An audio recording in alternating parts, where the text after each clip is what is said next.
Hello बच्चों, नमस्कार। आप सभी का मैं वेलकम करता हूं अपने इस प्यारे से चैनल पे जिसका नाम है क्लियर 30। आज मैं आप लोगों को बताने वाला हूं बच्चों, effect of temperature on the rate of reaction. एक बहुत ही खतरनाक साइंटिस्ट हुआ करते थे जिनका नाम था अरेनियस। अरेनियस ने क्या करा बेटा, नंबर ऑफ रिएक्शंस कराए और उन रिएक्शंस को कराते वक्त उन्होंने टेम्परेचर को बढ़ाया या घटाया कह लो, दोनों केस में उन्होंने चेक किया कि जो रेट ऑफ रिएक्शन है उस पर क्या फर्क पड़ रहा है।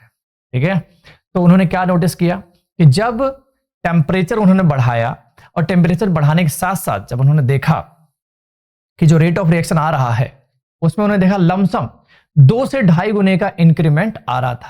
जैसे मान लो कि कोई रिएक्शन यहां पर हो रहा है, कोई रिएक्टेंट है और वो क्या बना रहा है बेटा, प्रोडक्ट। अब यहां पर नोटिफाई क्या हुआ कि मान लीजिए कि रेट ऑफ रिएक्शन, मान लीजिए टेम्परेचर अभी है 273 केल्विन, वहां पर जो रेट ऑफ रिएक्शन है वो है 2 मोल पर लीटर पर सेकेंड।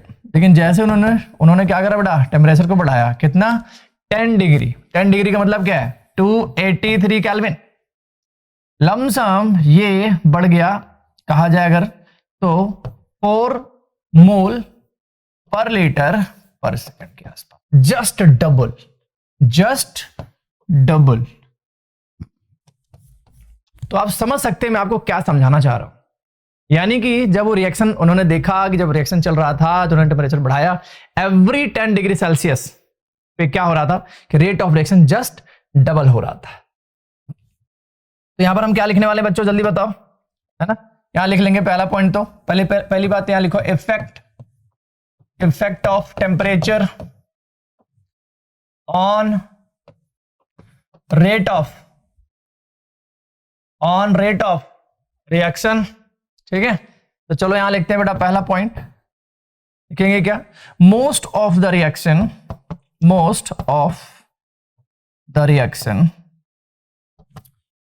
Reaction are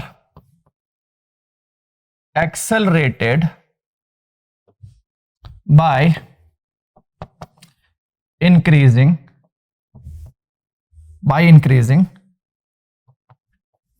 temperature.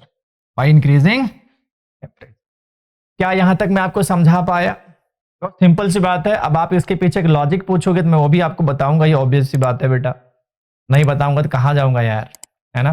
चलो इसका लॉजिक क्या, जरा वो देखो। जो हमारे पास रिएक्टेंट होता है, चाहे वो रिएक्टेंट मान लो कोई 2 रिएक्टेंट मान लो, चाहे ए और बी है, तो जो ए है वो अपने आप में भी जुड़ा हुआ है और जो बी है वो भी अपने आप में जुड़ा हुआ है। जब आप टेम्परेचर को बढ़ाओगे तो ऑब्वियस सी बात है ए भी अपने आप में टूटेगा और बी भी अपने आप में टूटेगा। तो भैया टेम्परेचर बढ़ाओगे तो ज्यादा टूटेगा तो ज्यादा रिएक्शन होगा, तेजी से होगा। तो इस वजह से रेट ऑफ रिएक्शन क्या होता है बेटा, बढ़ता चला जाता है। यानी जो रेट ऑफ रिएक्शन है वो जस्ट डबल या आप 2.5 गुना कह लो, 2 गुना कह लो, हो जाता है। ऑलमोस्ट ऐसा माना जाता है। जो एक्सपेरिमेंटल जो डिटेल है मैं उसके आधार पे आपको बता रहा हूं। तो मैं यहां पर लिख देता हूं, इट हैज बीन फाउंड। आप लोग मेरे बेटा साथ साथ लिखते रहें, ज्यादा अच्छा रहेगा। It has been found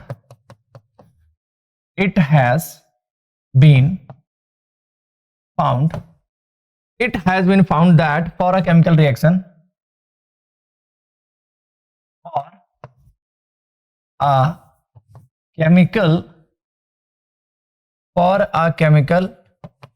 reaction with rise in temperature, बेटा हम यहां पर शॉर्टकट लिख दे रहे हैं T by 10 degree Celsius, the rate constant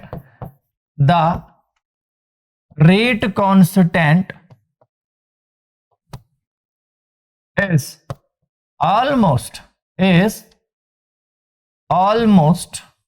क्या हो जाता है बेटा, डबल्ड हो जाता है। मैंने 2 चीजें बेटा यहां सर्कल करी है, 10 डिग्री सेल्सियस और रेट कांस्टेंट क्या हो जाता है बेटा, डबल हो जाता है। ठीक है, अब इस इफेक्ट को एक्सप्लेन किससे करा, temperature effect was explained by Arrhenius एक साइंटिस्ट हुआ करते थे, उन्होंने इसके बारे में एक्सप्लेन करा है। और क्या एक्सप्लेन करा जरा वो भी देख लेते हैं और लिख लेते हैं। इन्होंने मैथमेटिकली एक्सप्लेन करा, इन्होंने एक फॉर्मूला दिया बेटा, और फॉर्मूला क्या था जरा ध्यान से देखें, k is equal to a into exponential power minus E A upon में आर टी। एक फॉर्मूला उन्होंने दिया अरहेनियस। इस फॉर्मूले का इस्तेमाल करके हम रेट कांस्टेंट की वैल्यू निकाल सकते हैं। टेम्परेचर पर्टिकुलर गिवन रहेगा ही बेटा। अब यहां पर ई ए क्या है, आर क्या है, टी क्या है, ये जानना भी जरूरी है। ये तो पता है रेट कांस्टेंट होता है। ए क्या है जरा वो भी देख लो बच्चों। आपका जो ए है ना बेटा, वो होता है अरहेनियस कांस्टेंट है। ई ए क्या होता है, एक्टिवेशन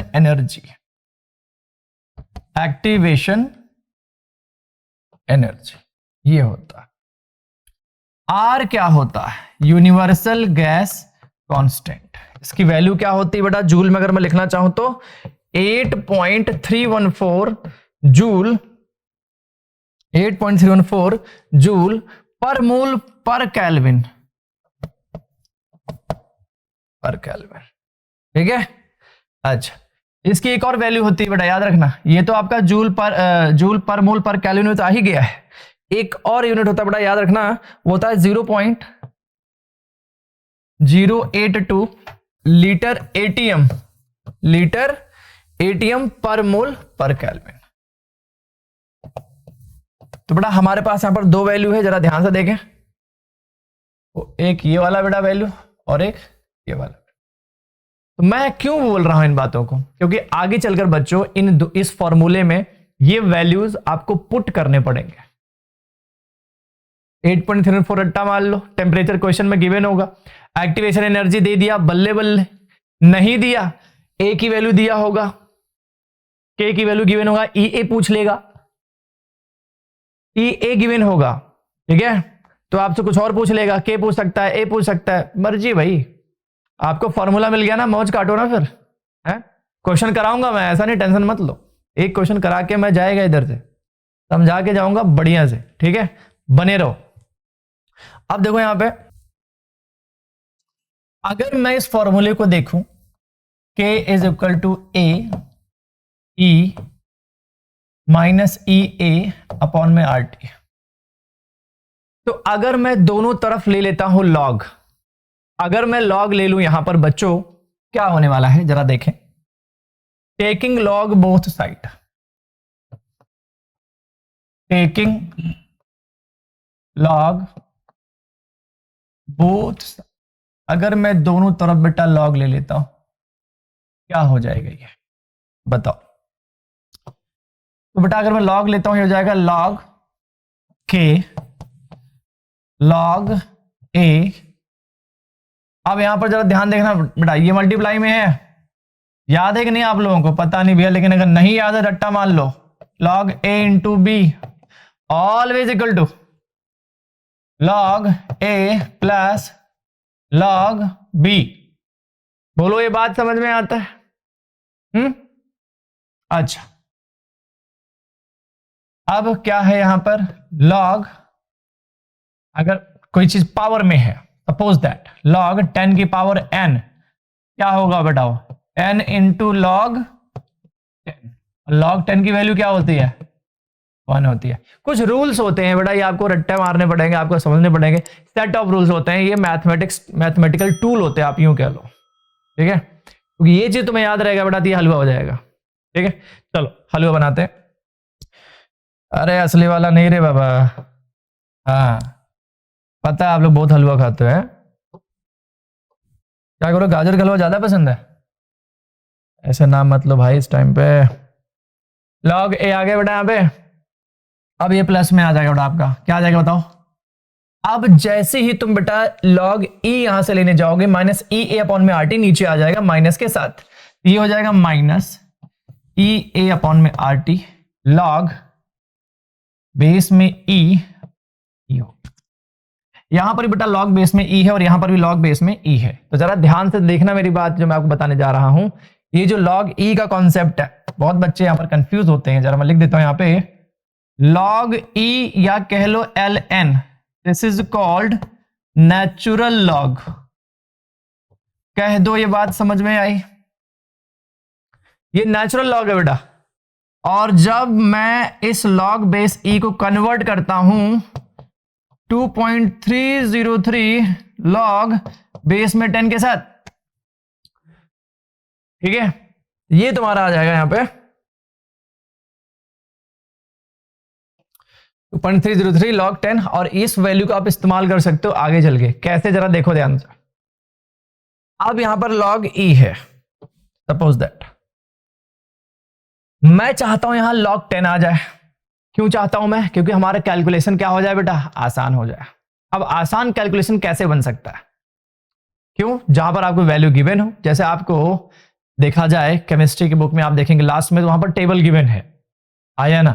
तो जो टेबल गिवन है आप वहां पर देखकर इनकी वैल्यूज फाइंड आउट कर सकते हो और आसानी से कैलकुलेट कर सकते हो। तो log 10 हमेशा इसलिए इस्तेमाल होता है क्योंकि हमारे पास टेबल होता है और कैलकुलेशन आसान हो जाता है। ठीक है, चल मैं अब यहां पर एक चीज और बता दूं। ये चीज, इसकी वैल्यू क्या होगी बेटा? इसकी वैल्यू 1 होती है। ठीक है, जब भी कभी आप किसी का लॉग निकाल रहे हो और उसका बेस भी सेम है तो वैल्यू क्या हो जाता है बेटा? 1 हो जाता है। यहां पर क्या आने वाला है जरा देखो, log A minus E A upon, बोलो यहां तक आता है समझ में? अब मैं इस फॉर्मूले को अगर मैं कहूं, मैं इसको अब मैं उसमें लेके जाऊं 2.303 log 10 में, तो बेटा log e की जगह मैं क्या लिखने वाला हूं? 2.303 लिखो फटाफट इसको। 2.303 log के 2.303 log a minus E A upon R T. बोलो क्या ये बात समझ में आई? क्लियर है?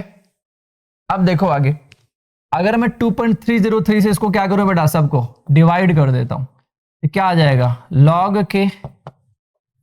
log A minus E A 2.303 R T. Now I have what? समझो बात? हमारे पास एक फॉर्मूला बढ़िया से आ गया। ठीक है, इसको यहां लिख देता हूं नेक्स्ट पेज पे, ज्यादा बेटर समझ में आएगा आपको। ये आ गया हमारे पास बेटा log k is equal to log a। ये सब बेटा log 10 वाला है, ध्यान रखना है बात, गलती मत करना। 2.303 और ये क्या हो जाएगा बेटा? r। ये आपका प्रॉपर इक्वेशन। और ये क्या है बेटा? log a क्या है? आरएनएस कांस्टेंट है। अलग अलग रिएक्शन में इसकी वैल्यू बेटा अलग अलग आ सकती है, इसको याद रखेंगे। सिंपल सी बात है यहां तक। चलिए आगे देखते। मान लो कि हमारे पास यहां पर, मान लो, लेट कर लो कि एट T1 हमारा जो रेट कांस्टेंट है वो क्या है बेटा? तुम्हें पता रेट कांस्टेंट टेम्परेचर डिपेंडेंट है।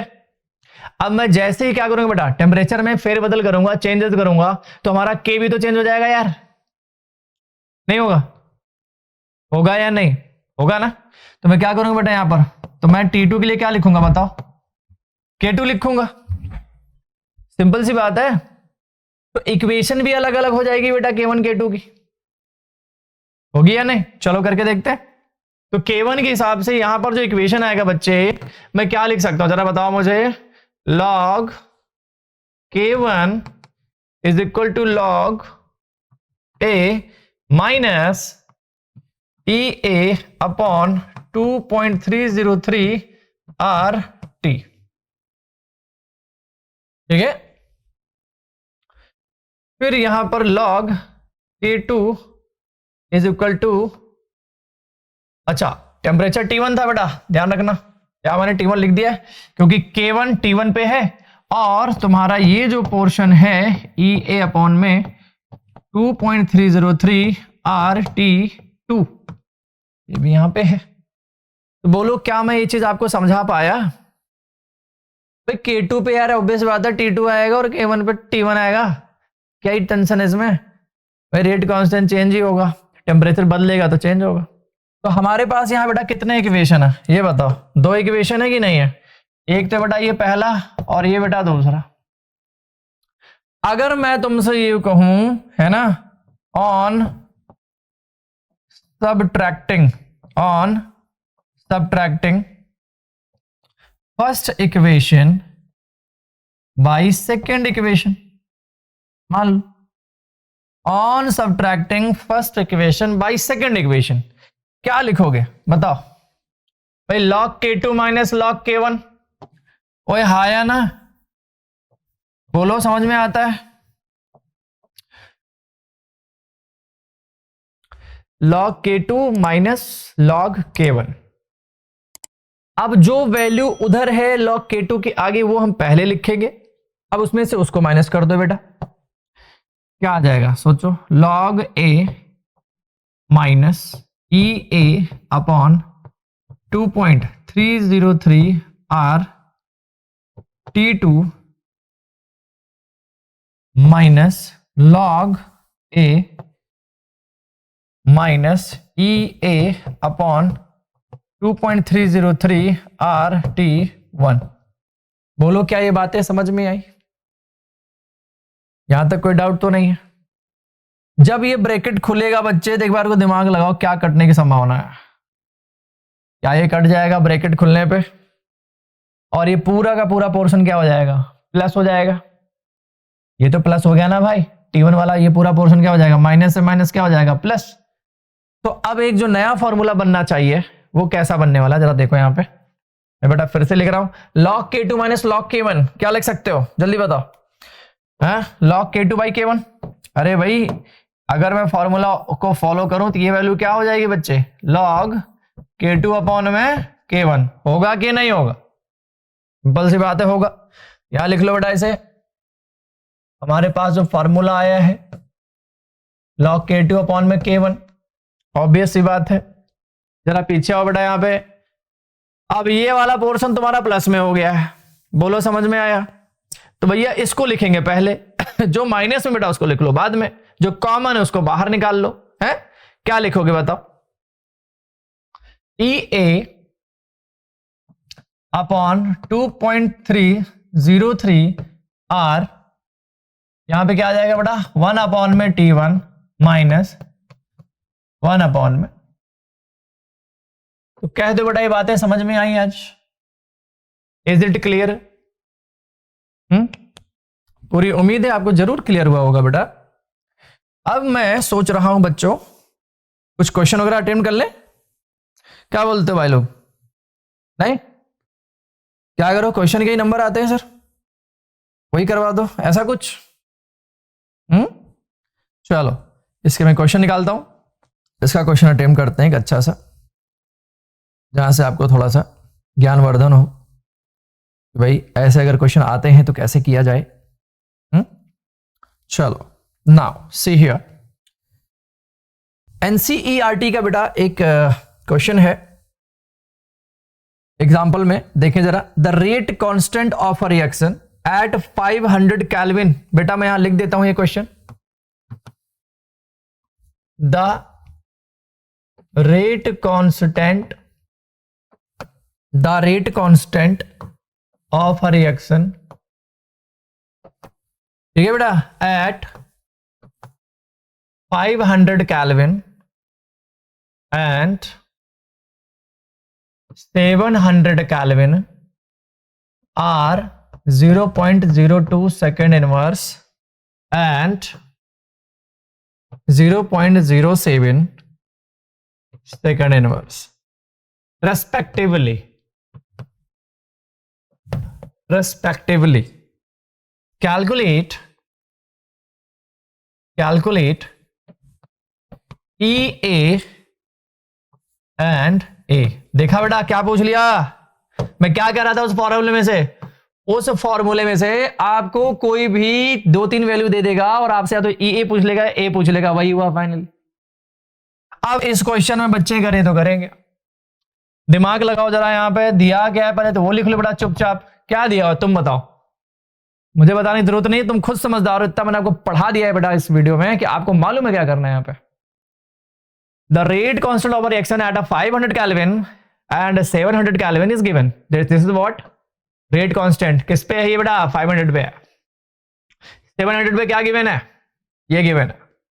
तो एक काम करते हैं, देख लो यहां पर बेटा, आपका ये K1 हो जाएगा और ये क्या हो जाएगा बेटा, K2 हो जाएगा, है ना। तो K1 रेट कांस्टेंट इज 0.02 है, सेकंड इनवर्स। T1 कितना है बेटा यहाँ पे 500 केल्विन। K2 कितना गिवन है 0.07 सेकेंड इनवर्स। T2 कितना गिवन है 700 केल्विन। बचा क्या, आर की वैल्यू 8.314। फॉर्मूला लिखो, log K2 अपॉन में K1 EA अपॉन में 2.303 R और 1 अपॉन में T1 माइनस 1 अपॉन में T2। ठीक है, अब बताओ यहां पे क्या तुम्हें K2 गिवन है, बताओ। हाँ सर। K1 गिवन है, हाँ सर। T1 गिवन है, हाँ सर। T2 गिवन है, हाँ सर। R गिवन है, हाँ सर। तो फिर E निकाल लो ना भाई, क्या ये काम आप नहीं कर सकते हो बोलो, नहीं हो जाएगा। अच्छा, लेकिन E निकलने के बाद A कैसे निकालेंगे सर, यहां मामला फंस रहा, ये कैसे होगा सर।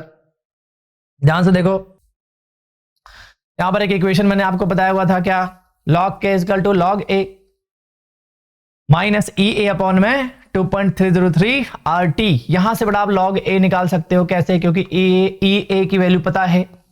अब आपके मन में एक प्रश्न होगा क्या कि सर हम K कौन सा ले, हमारे पास दो K हैं, दो K है ना, कैसे K2 K1, याद रखना है बात बड़ा, याद रखना हमेशा यहां पर क्या लोगे आप, K1 लोगे। K1 कितना था 0.02, क्या था 0.02। हमेशा इनिशियल K लेंगे बेटा, जब A निकालना होगा तो हमेशा क्या लेंगे, इनिशियल K लेंगे। ठीक है, चलो देख लेते हैं, वो भी पार्ट देख लेते हैं।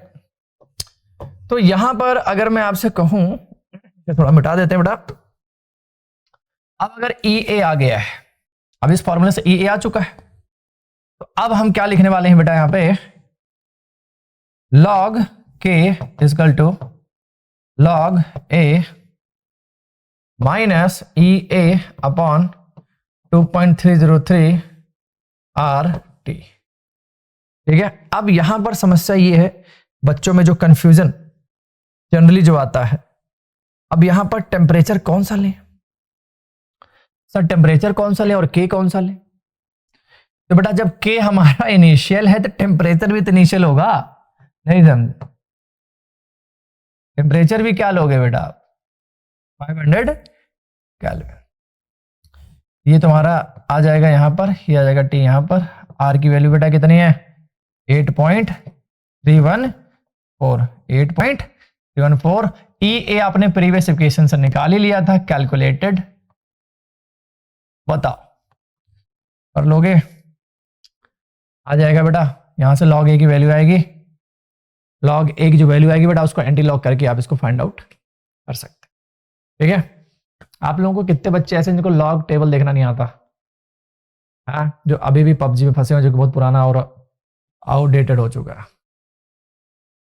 कितने बच्चे हैं जिनको नहीं आता अभी भी लॉग टेबल, कमेंट जरूर करना अगर नहीं आ रहा है तो। मैं आपको ऐसा खतरनाक तरीका बताऊंगा ना, लॉग टेबल में कभी फंसोगे नहीं, और हो सकता है मैं अगले वीडियो उसे बना दूं, कोई गारंटी नहीं बेटा, क्योंकि अभी तो चलो ठीक है आप लोगों का थोड़ा एक प्रैक्टिस हो जाए, मैं उस पर्पज से काम कर रहा हूं।